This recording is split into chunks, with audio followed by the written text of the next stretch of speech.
Hey folks, it's your buddy Mike Messier here on One Pro Wrestling and Sports Fan YouTube channel. You might be seeing this video on Twitter or Instagram or even LinkedIn. You won't be seeing it on Facebook because I've been banned. Yes, I've been banned from Facebook. So I'm actually kind of happy about it because I put too much time into that platform anyway, and I'm fine with it. I'm really okay with it. I'm okay with my banning. So this video, I'm going to discuss wrestlers that wrestlers, pro wrestlers for the pro wrestling fans, wrestlers that did not appear at WrestleMania 1, but could have, maybe should have, maybe in an alternate Mandela effect universe they did. You might be wondering, well, gee whiz, Mike, that shirt looks very wonderful. Well, you can actually buy this picture of USA guy, as I call him, over on the foreign object spread shirt. Yes, I painted this. This is my original artwork. I made this creation today, which you can see the holes in because I'm using the old background thing. And this one. So this was my 4th of July rendering. All these wonderful artworks. You can look into buying them or not. Or you could just subscribe to One Artist, Mike Messier, over on YouTube and check out my art as it comes out. Now I'm going to discuss WrestleMania 1. For those of you that haven't watched it, I know some of the younger fans, maybe it hasn't even occurred to you that you should watch these old wrestling shows for historical context. How do you know where we're going if you don't know where we've been? So for the young wrestling fans out there, if nothing else, you can see how the sport has evolved, how it's changed. But it's actually a pretty fun show. It's a fun little, tight little show by comparison. You know, this show probably, I just counted the actual match time of all the matches, and it's unbelievable that it's really only about 61 minutes of actual wrestling action with the 9 matches. Like I said, in this video, we're going to discuss some wrestlers who were not on the show but should have been. But just as a refresher, let me bang through the quick 9 matches of what happened at WrestleMania 1 back in 1985. I believe it was March 31st, 1985, Madison Square Garden. Actually, it was a Sunday afternoon show, which is kind of interesting. But Tito Santana defeated the Executioner by submission to the figure 4 leg lock. The Executioner was actually Playboy Buddy Rose underneath the mask. By the way, this is live. If you happen to be awake, 3:32 a.m. Eastern Standard Time on July 8th. This is when I'm doing this. So if you happen to be tuning in live, you can comment in live time. The second match was King Kong Bundy with manager Jimmy Hart before Bundy was, I believe, traded to Bobby the Brain Heenan. I think the missing link was involved in that trade somehow. But basically, King Kong Bundy defeated Special Delivery Jones, SD Jones. They made this thing out to be like a world record of, I think they were saying 6 seconds at the time. It was actually more like a 24-second match, but for whatever reason, they were trying to build it up as being a 6-second record. The third match, I guess that was just to build up Bundy. That was the point.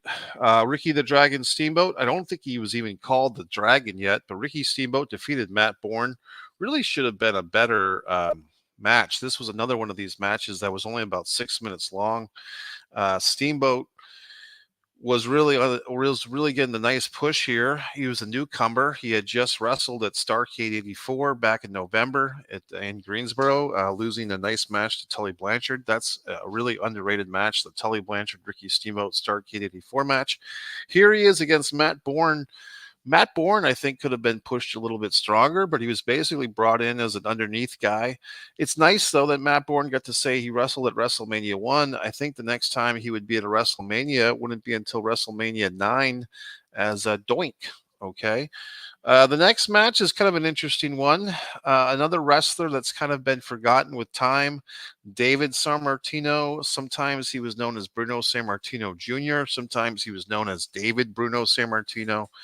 He had his father with him in the corner, and he went against Brutus Beefcake. He wasn't the barber yet. He was just Brutus Beefcake. What a bunch of names. And I mean, that guy has like 3 gimmick names in one name: Brutus, Beefcake, and then they added the barber in 87. So he had 3 gimmick names. He was with Johnny Valiant back when they were still calling him Johnny Valiant. They would later just call him Johnny V as the manager. And they went to a double disqualification. I believe that Bruno and Johnny Valiant got involved towards the end. That was actually a pretty good match there. It's too bad that David, he was pretty short for a WWF wrestler. They weren't doing the junior heavyweight title very much at the time. I'll get into that later in this video. But it's too bad that David didn't have a better career in general and specifically in the WWF. The next match was the first, I guess you can say that this was the first ever intercontinental title match at a WrestleMania. And I think if we're going in order here, this would be the first ever championship match of any kind at a WrestleMania. Greg Valentine, the Intercontinental Champion, once again with Jimmy Hart. Jimmy Hart, you could say, is the first manager to appear twice at a WrestleMania. But basically, Greg Valentine pinned the Junkyard Dog, but they actually, on the results here in Wikipedia, they failed to mention that Tito Santana came out and talked to the referee, and I believe they reversed the decision.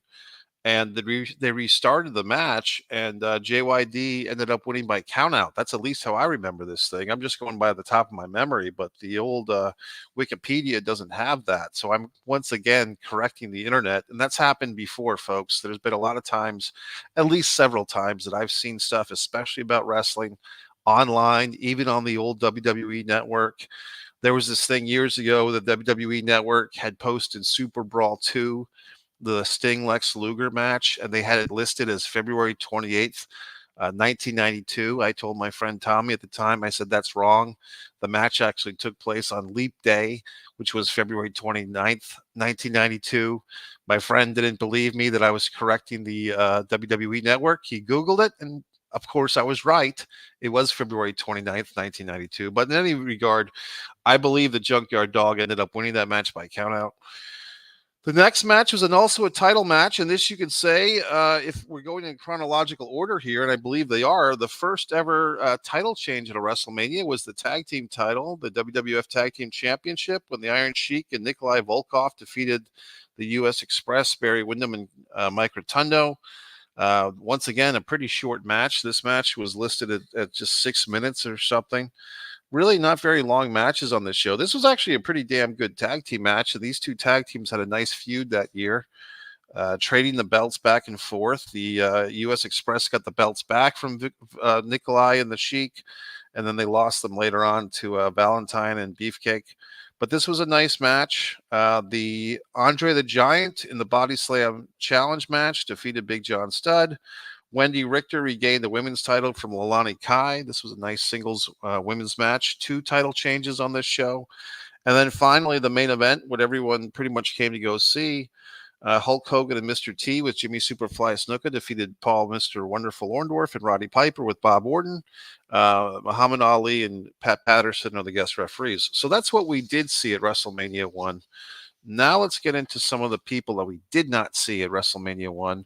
And for this very special occasion, and I did have some new subscribers recently. Gentleman, he could be a gentleman, he could be a woman, who knows. El Questionario, new subscriber. He or she has got a nice YouTube channel with only 8 subscribers, and I'm the 8th one. So if you folks are out there, if you're looking for some wrestling trivia, of course, you've got Pro Wrestling Trivia by Mike Messier on Kindle Vella on Amazon. But also this individual, El Questionario, has got a new YouTube channel that I subscribe to tonight because they've been leaving some good comments, probably getting some trivia from me, which is fine. But I did subscribe, and I will endorse their YouTube channel. And they had a nice thing on the 1988 Royal Rumble, so I did leave a comment on there. So the El Questionario has been leaving some nice comments. You fine folks are welcome to leave some nice comments.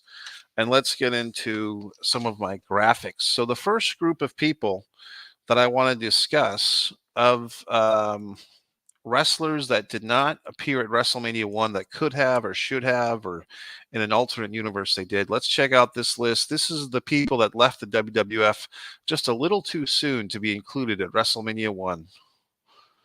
So we've got the Fabulous Freebirds. I'm not sure if you can still hear me here as I'm talking, but we've got the Fabulous Freebirds, Dr. D, David Schultz, Sergeant Slaughter, the Tonga Kid, the Wild Samoans, Offensica, and Kamala. Let's get back to me. So the Fabulous Freebirds are an interesting case. I looked up and I had a nice website, the history of WWE.com, had some good Madison Square Garden results. And from my readings, basically the Freebirds were in the WWF for a cup of coffee, as they say. The legend goes that Andre the Giant did not like the Freebirds because they were all drunk and stupid.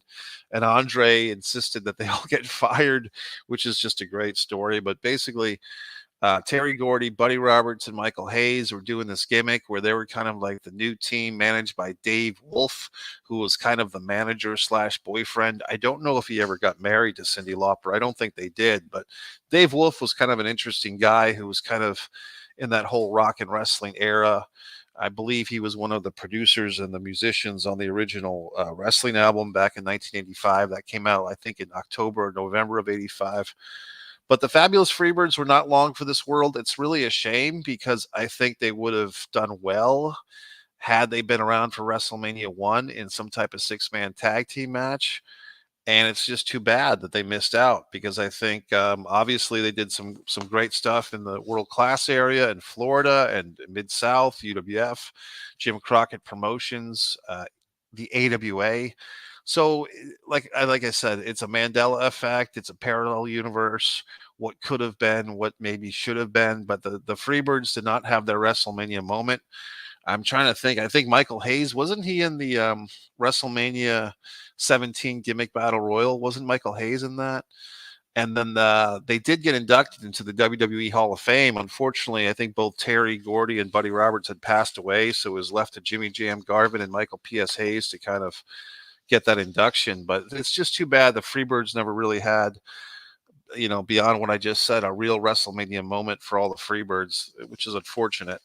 Terry Gordy, of course, did do that Executioner thing in '96, and that wasn't very well done. Although I think he got an action figure, didn't he? Get like one of those little Jack's action figures. Okay, so the Freebirds, and who else did I have on that list? I had the Tonga Kid. Let's go in order here. Dr. D. David Schultz, if you listen to the good doctor, he'll tell you that he invented WrestleMania, that, having Mr. T, and David Schultz claims that it was going to be himself and Roddy Piper against Mr. T and Hulk Hogan. And David Schultz has a pretty good story of calling out Mr. T for a fight. But of course, David Schultz was the guy that slapped John Stossel for 2020 on that infamous report. I won't go into the whole thing here, but basically, David Schultz basically was collateral damage, and Vince McMahon got rid of him. Vince McMahon Jr. got rid of Dr. Death, or Dr. D. David Schultz. And interesting, you had Dr. D. David Schultz and Steve Dr. Death Williams. With Dr. D, it was always just Dr. D. David Schultz. And what does D stand for? Death. But they never really called him Dr. Death David Schultz for whatever reason. Just splitting hairs here. And David Schultz never really had a WrestleMania moment. And it's too bad that he never really, the other promotions, Mid Atlantic or Jim Crockett Promotions or the AWA, never really picked him up. Unfortunately for me, I missed out. He did have a world title match against Ric Flair, I believe, in the summer of 1985 in Warwick, Rhode Island, which I just had no idea that show was going on. I was a pretty small embryo at the time. But in any event, Dr. D. David Schultz did not get to wrestle at WrestleMania. Also on that list, I had Tonga Kid. The Tonga Kid is on that list. He was kind of the avatar or the substitute for Jimmy Snuka in some matches with Roddy Piper. He was very young at the time. The Tonga Kid would grow up and become the Samoan Savage, was kind of the third member of the SST over in the WCW NWA around 1989, 1990.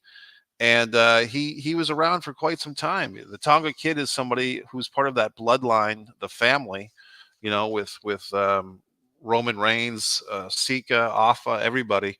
Tonga Kid doesn't get discussed a whole lot, but he kind of peaked too soon. So it's too bad for him that he wasn't around for WrestleMania. I think he was in Continental, believe it or not, wrestling in a babyface six-man team called the Rat Patrol. It was the Tonga Kid, I want to say Scott Armstrong and Johnny Rich. They were actually called the Rat Patrol, and the gimmick was Johnny Rich, R, Scott Armstrong, A, and Tonga T Kid. So they call themselves the RAT Patrol. Funny, funny. And who else did I have on there? I think I had Sergeant Slaughter. Sergeant Slaughter, of course, it's a story you've probably heard. Sergeant Slaughter had an offer from Hasbro to become a GI Joe spokesman slash action figure. The WWF, Vince McMahon, had just signed with LGN for the wrestling LGN figures, and Vince did not want Slaughter to work for at a competing toy company, so they had a falling out, and the Sarge left under really bad terms, and he wouldn't be back until SummerSlam 1990. So the Sarge, kind of went into wrestling, the non WWF areas, Pro Wrestling USA, the AWA. He had something called the America's Championship for Pro Wrestling USA. And so a sad story, but basically Sergeant Slaughter was not there. Who else did I have on that list?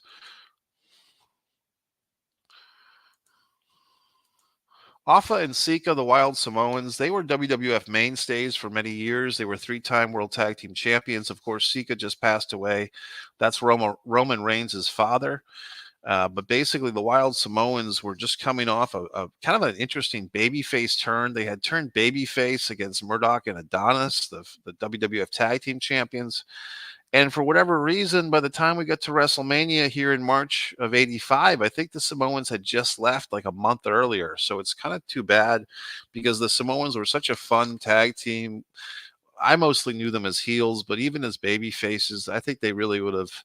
I think it would have been nice to have the Wild Samoans on the show, and they just weren't. And then finally on the list, I think I had one more. Oh, Kamala. So Kamala had been there. He was kind of one of these guys that went back and forth to all the territories. And he had been in the WWF for the first time in the late summer of '84. I don't know if they got him matches with Hogan during that run. I know in '87, after WrestleMania 3, Kamala wrestled Hogan a bunch of times. But Kamala did not get a match at WrestleMania 1. I don't think he was at 2. I don't think he was at 3. I think the first time good old Kamala wrestled at a WrestleMania, I don't think he got a WrestleMania match in '92 or '93, unless I'm forgetting something, because he did wrestle Undertaker at SummerSlam '92.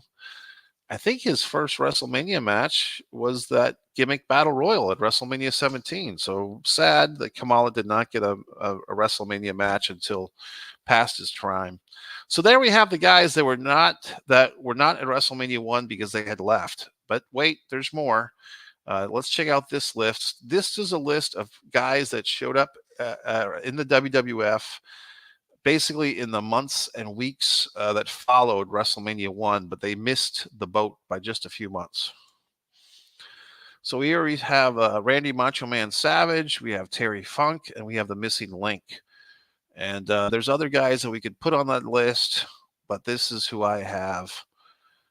Savage, Funk, and the Link. So Randy Savage came in, once again, going to that history of the WWE.com. We had those three gentlemen. Savage came in for June at Madison Square Garden.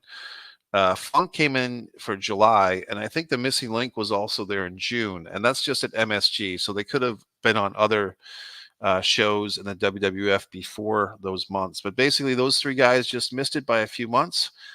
And I was just thinking about this today before I did this video.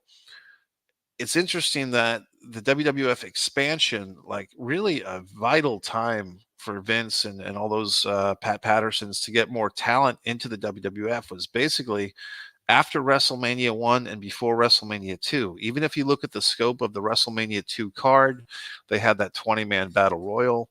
They had 3 different venues. They had Terry and Dory Funk. They had George Wells, Jake the Snake Roberts, Randy Macho Man Savage, Uncle Elmer. They had a lot of guys at WrestleMania 2 that weren't at WrestleMania 1. Macho Man Savage probably being the most prominent, and the Bulldogs, and a lot of people. So, I mean, I think in that year, from '85, April of '85, basically until April of '86, they just loaded up on talent. And those three guys, I'll just show the names real quick. Macho Man, Terry Funk, and Missing Link. Those three guys were not at WrestleMania 1 because they missed it by that much. Okay, let's go to this is a list of people that were actually at WrestleMania in some capacity, but they did not actually have their own matches because they were in the corner of somebody else. So let's check out this list. So we see Fabulous Moolah, Bruno Sammartino, Superfly Snuka, and Cowboy Bob Orton. Pretty self-explanatory there. Any of those four individuals, it's interesting because Fabulous Moolah would actually, by the time we got to WrestleMania 2, she was actually defending the title, I believe, against Velvet McIntyre. I believe that match was in Chicago. I think in the second or third match on the Chicago show. I think the second. Bruno Sammartino, like we said, he was in the corner of his son. I guess you could put Johnny Valiant, but he was pretty much done with wrestling by this point. But Johnny V or Johnny Valiant was in the corner of Brutus Beefcake. Kind of a nice for the fans like my buddy Nikita Breznikov. I've been reading his book When It Was Real. Bruno and Johnny V or Johnny Valiant in the corner because those guys had wrestled a lot against each other in the 70s. And then you had who else did I have in that list? Cowboy Bob Orton, of course, was in Piper's Corner at both WrestleMania 1 and WrestleMania 2. And Cowboy Bob, I think he only had one official WrestleMania match at WrestleMania 3 with Don Morocco in the opener against the Can-Am Connection, Martel and Tom Zank. Did Cowboy Bob wrestle in that WrestleMania 17 gimmick battle royal? I don't think he did. But he was there at WrestleMania 21 with his son in his son's corner against The Undertaker. But Cowboy Bob never had a singles match at WrestleMania unless I'm forgetting something, folks. And I don't think he was in the WrestleMania 4 Battle Royal. I think he was gone by then as well. So interesting. And let's move on. Superfly Snuka, I should say. Superfly Snuka, you would think as popular as he was, he'd actually have a match at WrestleMania, but instead he was put in the corner with Mr. T and Hulk Hogan. He was the corner man for those guys to kind of balance out Cowboy Bob. So it's just kind of sad that Jimmy Snuka, he did come back to the WWF for WrestleMania 5, but he was just kind of introduced to the crowd. And then at WrestleMania 6, I believe that's when he came back, and I think he lost a match to somebody at WrestleMania 7. I believe Snuka lost to The Undertaker, and at WrestleMania 6, I believe Snuka lost to someone. I'm just kind of blanking on it right now who he lost to. It wasn't DiBiase. Was it Mr. Perfect? Did Kurt Hennig beat Superfly Snuka at WrestleMania 6? I'm just kind of having a little Messier moment here. But in any event, let's move on to the next list. Here are three tag teams that I'll get into it, but here's three tag teams that if things had just been a little bit different with the timing, they could have all been at WrestleMania 1. The British Bulldogs, the Hart Foundation, and the Killer Bees. Three great tag teams of the era. They all missed it.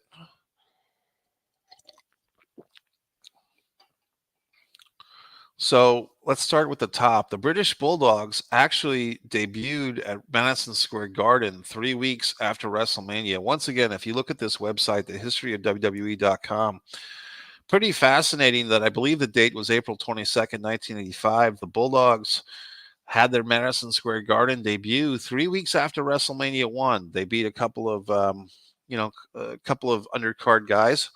But it's just too bad that they weren't able to be assembled just a month earlier because, that would have been nice to have the Bulldogs at the first WrestleMania. I think it would have been a great showcase for them. And I do feel like some of these matches, especially, no offense to Tito Santana and the Executioner, but I mean, that match easily could have been replaced by a Bulldogs match. Steamboat and Matt Bourne. I mean, if Matt Bourne had been pushed a little bit harder, the Beefcake Sammartino, David Sammartino, they were really pushing for David, but I just, I would have liked to have seen the Bulldogs on this show. The other team, the Hart Foundation, weren't really together quite yet, so you can't blame, the WWF or Vince or anybody. It just was a timing issue. But interestingly enough, both Bret Hart and Jim Neidhart were both in the WWF at the time of WrestleMania 1. I don't think they were a team yet. They could have, if things had played out a little bit differently, who knows? They could have actually wrestled each other. They could have had a Bret Hart versus Jim Neidhart match pre Hart Foundation, if they wanted to push Jim Neidhart, but apparently they didn't.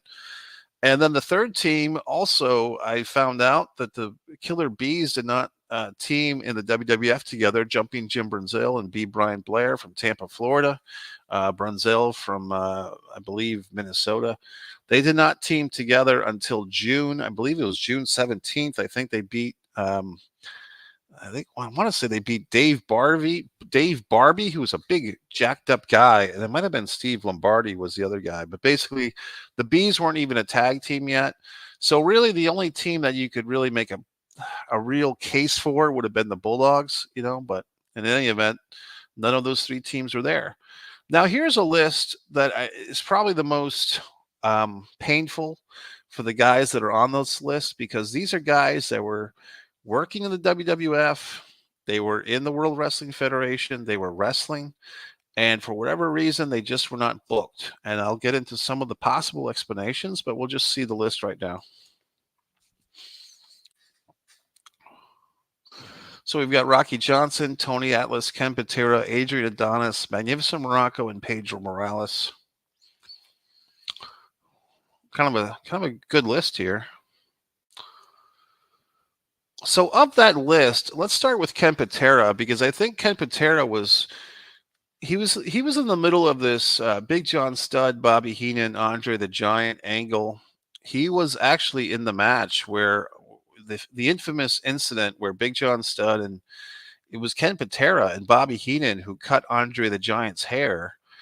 But by the time the feud really got going, Ken Patera was in legal trouble, for something that he did before he even got back to the WWF. A couple of years earlier, him and Mr. Saito had a fight with police when they were both in the AWA.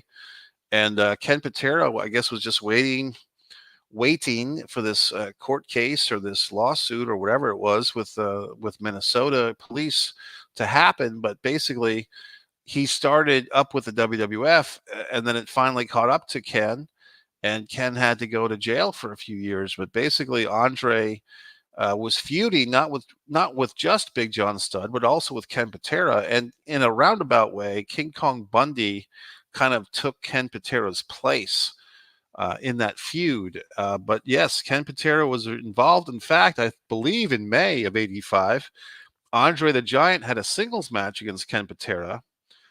So it's interesting that Ken was there. He was there at the time. I don't even think he showed up in the corner. I mean, you would think that he would just be in the corner of Big John Studd or make some type of appearance at least, because Ken Patera was pretty prominent in the WWF at the time of the situation. But no, Ken Patera was not, as by my memory, he was nowhere to be seen on camera, at least for WrestleMania 1, which is too bad for him. The other guys, I'd be interested, that show Young Rock, I really didn't get into it because of all the historical inaccuracies. I mean, they had something like Hillbilly Jim and Ric Flair as a tag team in Hawaii. That never happened, Rock. Sorry. I mean, I get it that the Polynesian wrestling had a lot of interesting bookings, but the Rock and the historical inaccuracies on the Young Rock, I couldn't really watch that show. A friend of mine, a non-wrestling fan who was just a fan of The Rock, was always telling me how insightful this show was about wrestling.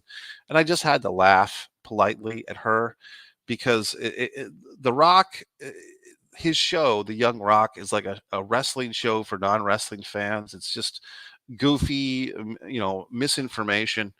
But in any event, God, I do feel. Oh, there was one episode where Rocky Johnson, The Rock's father, was upset that he wasn't booked for WrestleMania, and I believe that story might have had some truth to it, is what I'm getting at. So I think that as much as I say that The Rock's show, Young Rock, was historically inaccurate, I do feel like he had some things that were somewhat in the ballpark of truth. And in any event, Rocky Johnson and his buddy Tony Atlas, his on again, off again tag team partner, former tag team champions, they were not on the show. but they were both in the territory at the time. So that's kind of unfortunate. I think I also had Pedro Morales, who at that time they used to call him Mr. Everything in the World Wrestling Federation. At least that's what Gorilla Monsoon used to say. And but yeah, Pedro, uh, who was still a pretty top guy. I mean, he was kind of a guy on the downside. He started to lose more matches around 86 or so, but I think Pedro could have been on WrestleMania. I'll get into some possible matches for Pedro. And who else did I have on that non-booked list? So Adrian Adonis is kind of an interesting thing. He had just been part of that tag team. I think they were called the East-West Connection. It was or the North-South Connection, or the North. Because he had two things. It was Adonis and Jesse Ventura, I think, were the East-West Connection. So what were Adonis and Murdoch? Was it like the East-South Connection, or the whatever it was?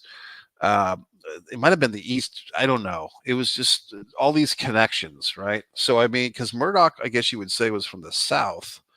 So were they called the North-South Connection? I got to get this thing figured out now, because now I'm getting upset, because I know that Adonis was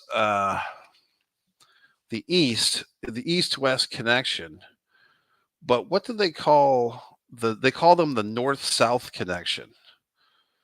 So that Adonis and Murdoch were the North-South Connection, and I guess Adonis and Ventura were the East-West Connection. So I guess Adonis represented both the North and the East. Fair enough. So Adonis was not, Murdoch had left, basically. Murdoch was gone from the WWF. But Adonis was still around, and he was kind of doing his leather gimmick again, like the leather jacket. And he had like this suitcase that said something. It had like a woman's name on it, like Mandy or something, or it wasn't Irene, but like Adonis had this weird gimmick where he had like this suitcase and it had a woman's name on it. Like if you go back to the Wrestling Classic, the first ever pay-per-view, Adonis is on that. And was it Mandy, or was it Gertrude or something? But in any event, Adrian Adonis was not on WrestleMania 1, and he could have been. And then finally, really an interesting case here, Magnificent Morocco, who I really am a fan of, especially as his heel work, especially 1983 was just great Don Morocco stuff. It's too bad, because the way that Morocco explained it, he was actually booked to wrestle Hulk Hogan at Madison Square Garden 3 times for the WWF title after WrestleMania 1. And he said that they kept him off, Vince Jr. kept him off WrestleMania 1 as, to have like a thing where, where Magnificent Morocco could just wrestle at WrestleMania, post WrestleMania, and be something fresh. So like he wasn't at WrestleMania because they were saving him for the house shows at Madison Square Garden to wrestle Hogan, which does make sense. But I feel like they could have had Morocco wrestle at WrestleMania 1 in order to build him up as a top challenger. I mean, that to me makes more sense. But in any event, Morocco was not there. And did I have one other name on this list? No, that's about it. So let's go on to the mid-card maniacs. Now, these are guys that probably, had they been booked at WrestleMania 1, they would have lost. And basically what we're looking at is possible substitutions or possible alternate choices for the Executioner spot, the Playboy Buddy Rose spot, losing to Tito, or SD Jones spot, losing to Bundy, or the Matt Bourne spot, losing to Steamboat. So this list is guys that could have put somebody else over. We got Chief Jay Strongbow, Tony Gurria, Salvatore Balemo, Johnny Rods, and Iron Mike Sharp.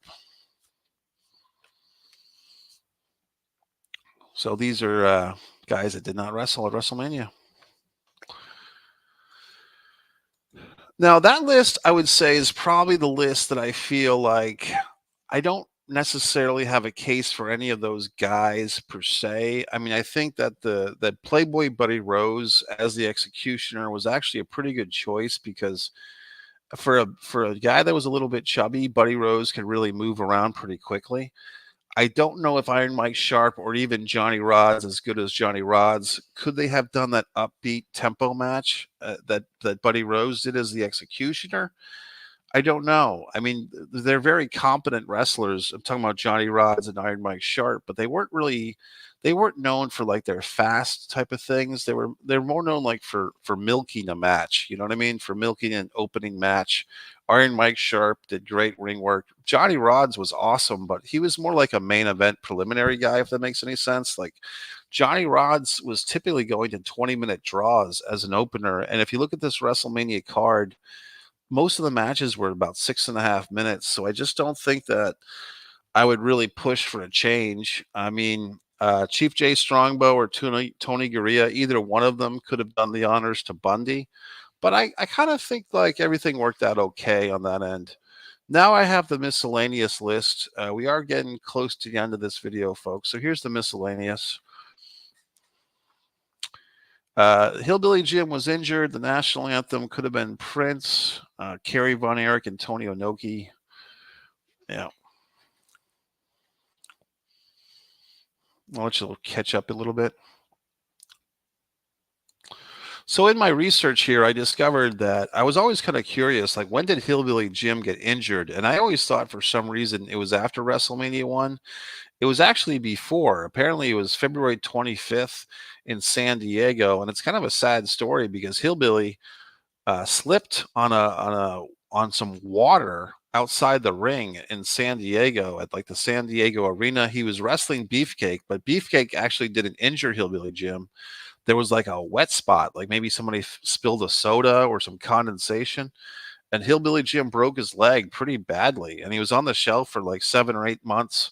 So he missed WrestleMania by about a month. And I got to think that if Hillbilly hadn't been injured, he probably would have been at WrestleMania and probably would have won some type of match. I could see him maybe he would have gotten the title shot at Valentine, or maybe he would have been in the corner of Hulk Hogan and Mr. T. But in any event, Hillbilly Jim did not get a match at WrestleMania because he was on the shelf. The question mark I had for Prince, yes, I'm talking about Prince of the Revolution. I wish I could find it. I just spent about 10 minutes looking for the video, but somebody here on YouTube, if that person happens to see this, feel free to leave your link in the comments. But someone had made a video speculating that it might have been Prince who was originally booked to sing the national anthem, the Star Spangled Banner at WrestleMania 1. Apparently, the WWF had been advertising the special guest celebrity would sing the national anthem. It turned out to be Mean Gene Okerlund, because whoever the guest was a no-show, and this person did a really nice case that it might have been good old Prince, and it really made sense. So I wish I could find that video and link it for you, but I just, like I said, I wasn't going to stay up all night looking for it. I put the search into the YouTube. I searched my video history because I just watched this video 3 or 4 days ago, but I couldn't find it. So whoever's making that video, you got to put your keywords and your title into your keyword stuff. Go to MikeMessier.com and get TubeBuddy if you don't know what I'm talking about here. But in any event, it could have been Prince. And who else did I have on that list? I had international stars.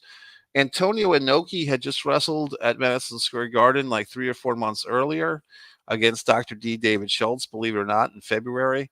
I believe that was the show where Schultz, slapped John Stossel in the dressing room. So Antonio Inoki, apparently in New Japan Pro Wrestling, were kind of in the middle of falling out with the Vince McMahon and the WWF. But it's too bad because Inoki, he could have really been good on this show.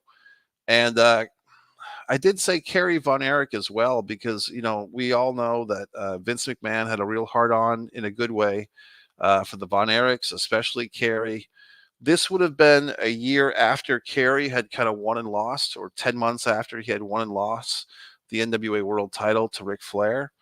And I think Kerry, if Vince wanted to put out an olive branch or try to get the Von Erichs over there, even though they were still technically with the NWA, I think it could have happened. And I think, if Vince really wanted to get those Von Erichs back when they were at full force or close to full force, David had already passed away, but you still had Kerry with both of his feet intact. You still had Kevin. You still had Mike. And I think that this would have been a nice way to have done that. But I think Vince had so much talent right now to worry about. He didn't necessarily have to make a big push for the Von Erichs. In fact, I think a lot of wrestlers, once they saw how successful WrestleMania 1 turned out to be, that's when more and more guys started coming over. So I can see what was going on there, perhaps. And then who else did I have on that could have been list? Oh, the junior heavyweights.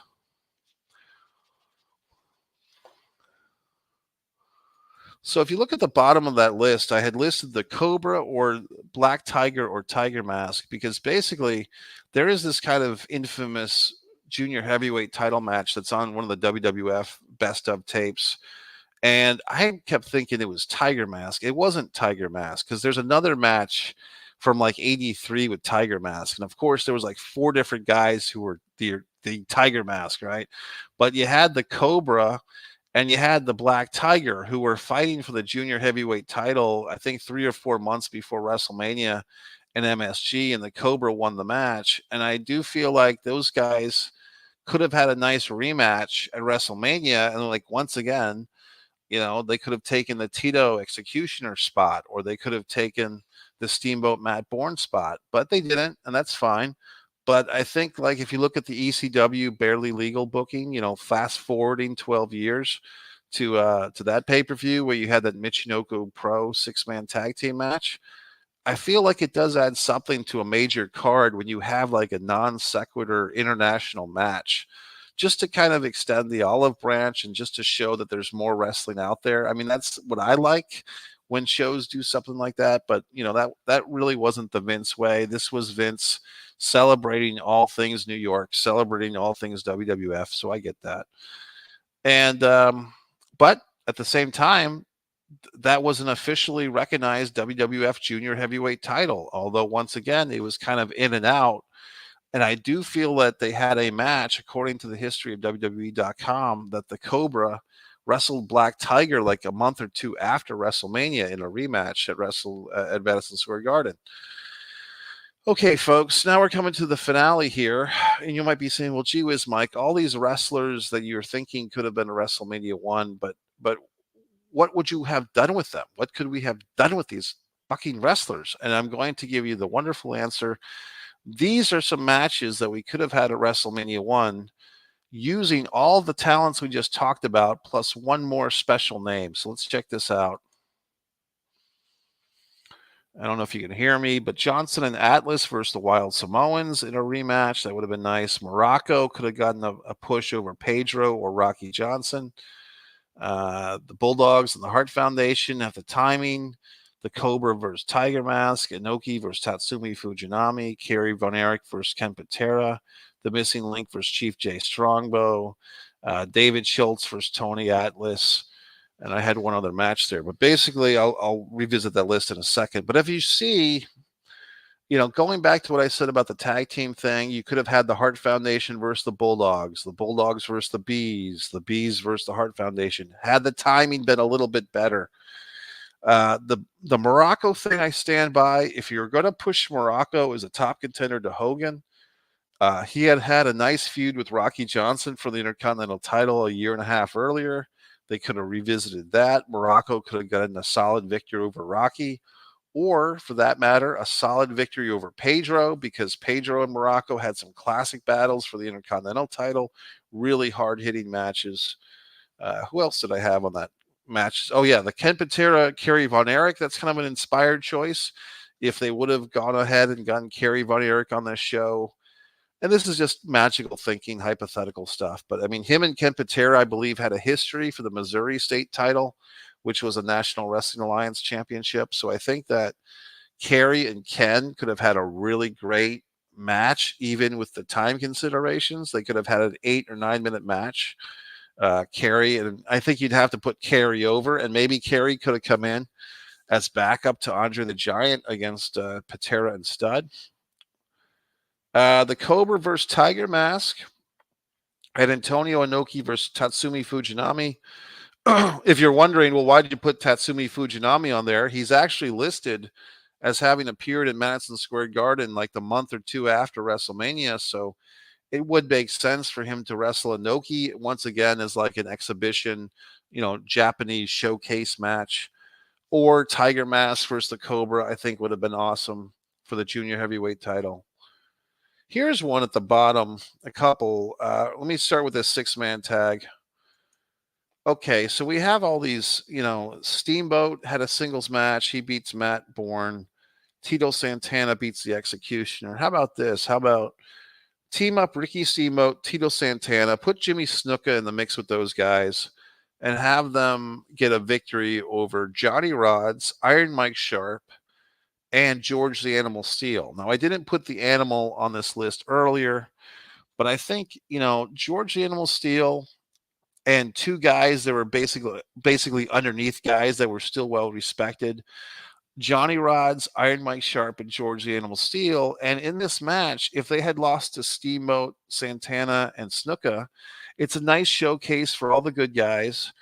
And also, they could start planting seeds for George Steele to turn babyface. Because if you remember at the first ever Saturday night's main event, the first match ever on a Saturday night's main event was George the Animal Steel having a babyface turn when he teamed with Nikolai Volkov and the Iron Sheik against Ricky Steamboat, Barry Windham, and Mike Rotundo. So I think that this could have planted the seeds for that. Like, they could have had this match and then just put everything on ice with George Steele until the first Saturday night's main event. But they could have done a thing where, like, George Steele gets confused, or maybe like Iron Mike Sharp and Johnny Rodz abandon George Steele.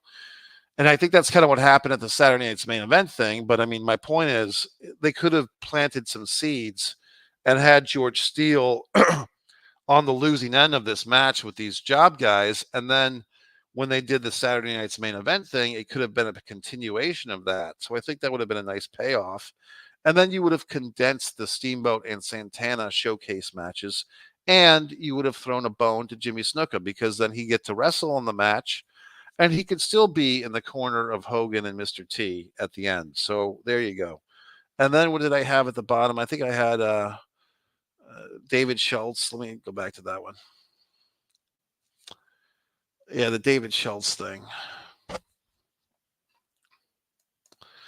So Dr. D, David Schultz, like I said, if he hadn't been blackballed or, outcast from the WWF to this point, he did have a lot of like racism in his character. I mean, if you look at some of the footage of him doing house show promos, it really was pretty distasteful, like the David Schultz stuff. And I guess you could say that of that era, it was a little, I wouldn't say acceptable, but it was just more, I don't know, common, or people just didn't think about it as much, or maybe because there wasn't a prevalence of social media and stuff like that to kind of catch people on this stuff. And it was wrestling. That's the other thing. It was wrestling. So, but David Schultz and Tony Atlas would have been a really good match. And Tony Atlas was a very entertaining guy. You know what I mean? He still is, actually. So I think that David Schultz and Tony Atlas, they did have some tag team matches. Piper and Schultz, or Piper and Orndorff against Atlas and Johnson, was on the house show circuit. And then finally, I think I had the missing link. The missing link against Chief J Strongbow, just to get Strongbow on this show, I think would have been nice, even in a losing effort against the missing link, who came in, I believe, managed by Bobby Heenan, and he wasn't too long for the WWF. The Johnson and Atlas versus the Samoans match, I think, would have been awesome. It would have been a rematch of the tag team title change from a year earlier, when Johnson and Atlas had beaten the Samoans. And yeah, I know that I said the Samoans were kind of baby faces a little bit, but I think they could have easily, been heelish against Johnson and Atlas, and they could have had this thing as like a number one contenders match for the tag team title. And I think if Johnson and Atlas had won, or even if the Samoans had won, that the winning team to face, Sheik and Volkov would have been really pretty awesome. I mean, I think Johnson and Atlas versus Sheik and Volkov would have been a great tag team title match. I think the Samoans versus Sheik and Volkov, and for that matter, the Samoans versus Windham and Rotundo. I think the only thing that would have been probably against the norm for WWF would have been Johnson and Atlas versus Windham and Rotundo. That maybe would have split the audience because they were all baby faces. But I think, can you imagine Samoans challenging Volkov and Sheik, or the Samoans challenging Wyndham and Rotundo. That would have been nice. And I think Johnson and Atlas versus Volkov and the Sheik. I mean, that is box office. I mean, that's huge. So they didn't do that. Of course, they gave us Jimmy Hart and King Kong Bundy versus S.T. Jones for 6 seconds instead. But in any event, I mean, I'm just having fun. And then what was my final thing here? Um, yeah, the Hart Foundation versus the Bulldogs. Like I said, those teams weren't really together quite yet, so you can't really blame them.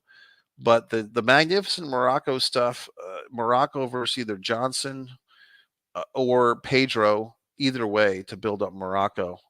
Well, that's it, folks. I mean, we've had some fun here. Like I said, I do appreciate the subscribers. My buddy Laza, who's a great subscriber, he subscribes not only to this channel, but to one Mike Messier. He had a nice comment on my sleeping on the job video. I do have basically like four YouTube channels now. There's this one Pro Wrestling and Sports Fan, which is pro wrestling and sports stuff. We have one Mike Messier, which is Mike's Instant Movie Reviews. We have one Artist Mike Messier, which is my wonderful art. Okay. And then we do have One Man and a Camera Films, One Man and a Camera Films, which is my fantastic film work. So all these wonderful things. You should subscribe to all these channels. You should go to Spreadshirt, look for the foreign object, lowercase, buy one of these wonderful t-shirts that I'm wearing. You can even get this on a hat. You can get it on a jacket. You can do all these wonderful things. You can go to MikeMessier.com, scroll to the bottom, and buy my books, for Christ's sakes. But this is it, folks. So, I mean, if you have any comments or queries or questions, you can leave a comment. You can leave a question. You can tell me how great I am. I do accept accolades. And that's it. So I think I'm going to go to sleep because now it's 4:21. Got a minute? And I'll sleep knowing that I did a wonderful video for you people. And you can subscribe. You can share this video. You can put this on Reddit. Tell me how wonderful I am and all that good stuff. But if you have any suggestions for future videos, this is what you would call an evergreen video. This is a video that's not really dependent on time. I'm not discussing the latest and greatest pay-per-view of the weekend or whatever. I'm discussing something of historical interest to historical wrestling fans. Like I said, thanks to all the new subscribers, all the old subscribers. Share the videos. It's your buddy Mike Messier saying good night or good day or good life, whatever. Thanks.